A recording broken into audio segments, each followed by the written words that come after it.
مرحبا بكم في قناتنا. إذا كنتم من أنصار شبيبة القبائل فلا تنسوا دعمنا من خلال الإعجاب بالفيديو والاشتراك في القناة.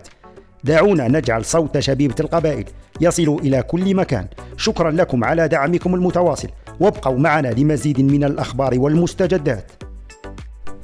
كشف مصدر مطلع ومقرب جدا من شبيبة القبائل أن خلية الانتدابات دخلت في الساعات الماضية في مفاوضات مع لاعب نادي ليفانتي الإسباني شمس الدين بكوش، فيما كانت كل المؤشرات الأولية إيجابية للغاية، وإلى درجة أن ذات المصادر أكدت أن توقيع اللاعب في سوق الانتقالات الصيفية للكناري أمرا يبقى واردا جدا، إن لم نقل سيكون مسألة وقت فقط.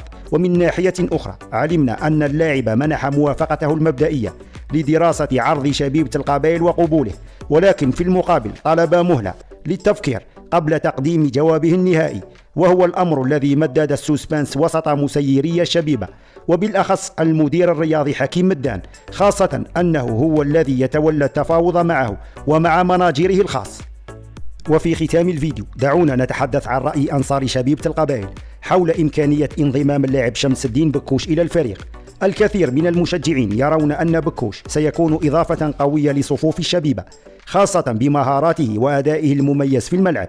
هنالك آراء متباينة بين من يرى أنه قادر على تعزيز قوة الفريق، ومن يعتقد أن هنالك حاجة للاعبين أقوى، لكن في النهاية يبقى رأي الجماهير هو الأهم، ونتطلع لمعرفة كيف سيؤثر هذا القرار على مسيرة الشبيبة في المستقبل.